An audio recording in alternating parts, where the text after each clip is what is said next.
এই সুযোগ কাজে লাগাতে পারছেন। ক্ষমা চাওয়ার সুযোগ বান্দার সবসময় আসে না। এখন কি করবেন আঙ্কেল? আচ্ছা, এই আপনার যে ছেলে, এই ছেলেদের কি বুকে পিঠে মানুষ করছেন না বাবা? হ্যাঁ, আদরের সন্তান ছিল।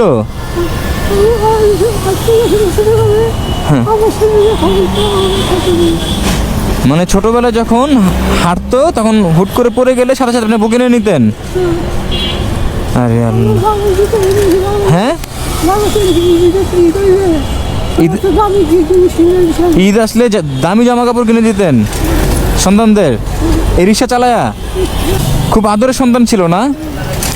আপনি কখনো ভাবছেন যে এই আদরের সন্তানদের জন্য আজকে আপনার এই পরিস্থিতিতে দাঁড়াতে হবে রাস্তার মধ্যে? হ্যাঁ, কাকি? হ্যাঁ,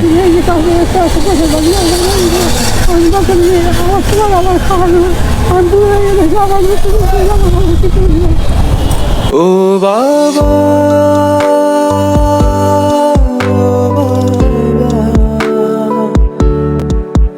কোথায় হারালে বলো না বাবা। আপনারা কতটুকু বুঝতে পারছেন আমি জানি না। মানে উনি বললো যে আপনার কাকি, আমি যদি বাচ্চাদের মাঝে মাঝে একটু ধমক দিতাম তখন কাকি আমার উপর তেড়ে আসতো, এতটাই আদর করতো। বাট যখন আমাদের এই পরিস্থিতি দেখছে সন্তানরা, যখন আমার সামনে, আমার ওয়াইফের সামনে, মানে ওনার ওয়াইফের সামনে যখন আসে না, তাদের অস্বীকার করে, তখন কাকি বলে যে জীবনের নাকি সব থেকে বড় ভুল করছে তাদের পেটে নিয়ে। আরে আল্লাহ, এই কান্না একদম আল্লাহ তাআলার দরবার পর্যন্ত চলে যাবে, এই কষ্টের কান্না। এখনো সময় আছে ভাই, যদি ভিডিওটা দেখে থাকেন, বাবার পায়ের সামনে আসেন, মায়ের পায়ের সামনে আসেন, ক্ষমা চাওয়ার সুযোগ এখনো আছে।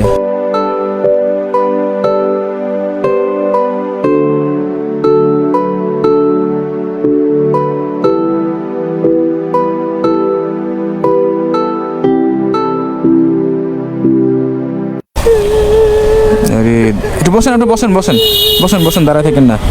উনি দেখেন বাচ্চাদের মতো হাউমাউ করে কান্না করতেছে। তা আপনি এই যে কষ্ট করে যে বাবা রিক্সা চালান, রিক্সা না চালায় যদি আপনি ভিক্ষা করেন তাও তো মানুষ দিবে, আর আপনার জন্য তো ভিক্ষা ঠিক আছে? কি বুঝি নাই? উপর আল্লাহ পছন্দ করে না, না করে এই জন্য ভিক্ষা করেন না। বাট আপনি যদি মানুষের কাছে হাত পাতেন, আপনাকে কেউ না করবে না, আর এটা দোষের কিছু না। আপনি তো আর ইচ্ছাকৃতভাবে হাত পাততেছেন না, না খায় মরে যাবেন তাও ভিক্ষা করবেন না? আরে আল্লাহ, একটা বার ওনার মানে ব্যক্তিত্ব দেখছেন? এই যে বৃষ্টির মধ্যে ভিজতেছে উনি। আসেন, এদিকে আসেন।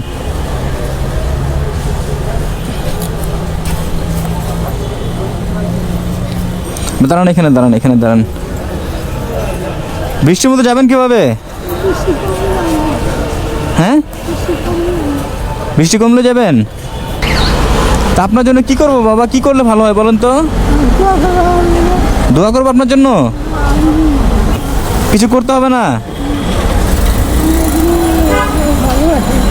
ও মানে আল্লাহ যেন আপনার এই কষ্টের বিনিময়ে আপনাকে যেন ভালো রাখে, মানে পরবর্তীতে জীবনে, মৃত্যুর পরে, মানে এই কষ্টের বিনিময়ে আল্লাহ পাক যেন আপনাকে ওই দুনিয়াতে ভালো রাখে, এটাই?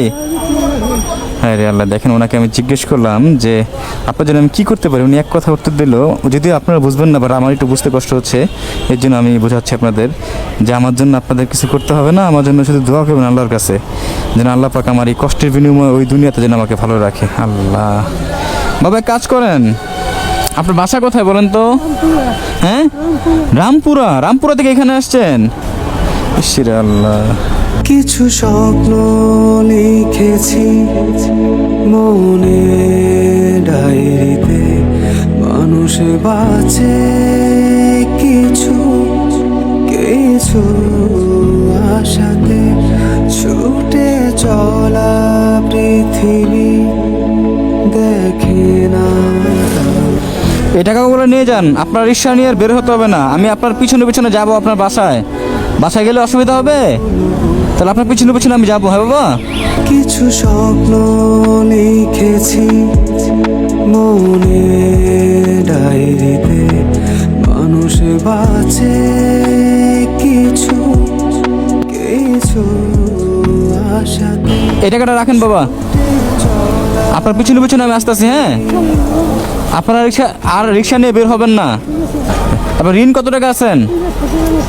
2 লক্ষ টাকার মতো স্টক করার পরে মেডিকেল অনেক টাকা লাগছে। আর বাকি টাকা কি মানে সংসার চালাইছেন এভাবে? হ্যাঁ,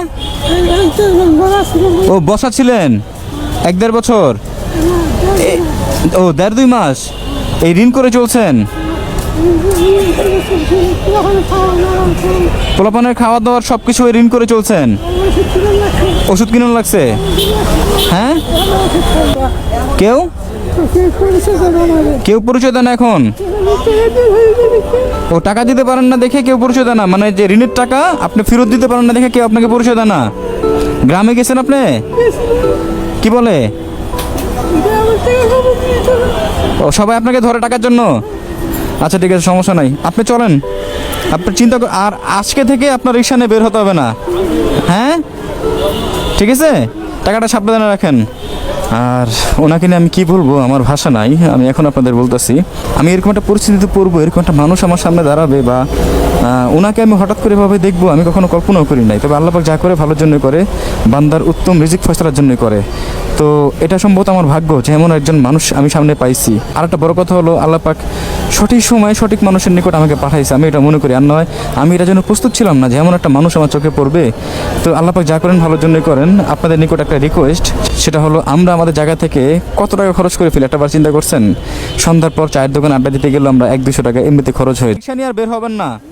আর বের হবেন, এখানে কত টাকা দিছি গুনেন নাই, অনেকগুলো টাকা দিয়েছি এখানে। হ্যাঁ, আর আমি ঠিক 4 দিন পর আপনার বাসায় আমি আসবো, ইনশাল্লাহ এই কষ্ট আর থাকবে না। আল্লাহ পাক যা করে ভালোর জন্যই করে, বান্দার মঙ্গলের জন্য করেন। আপনার এই কষ্টের পেছনে হয়তো বা আল্লাহ পাকের কোনো মঙ্গল লুকায়িত অবস্থায় আছে, যেটা আপনি জানেন না। আপনার ভালোর জন্য আল্লাহ পাক যা করেন আমাদের ব্যক্তিগত জীবনে, আল্লাহ পাক তার বান্দার জীবনে যা করবেন বান্দার ভালোর জন্যই করবেন, এটা সবসময় মাথায়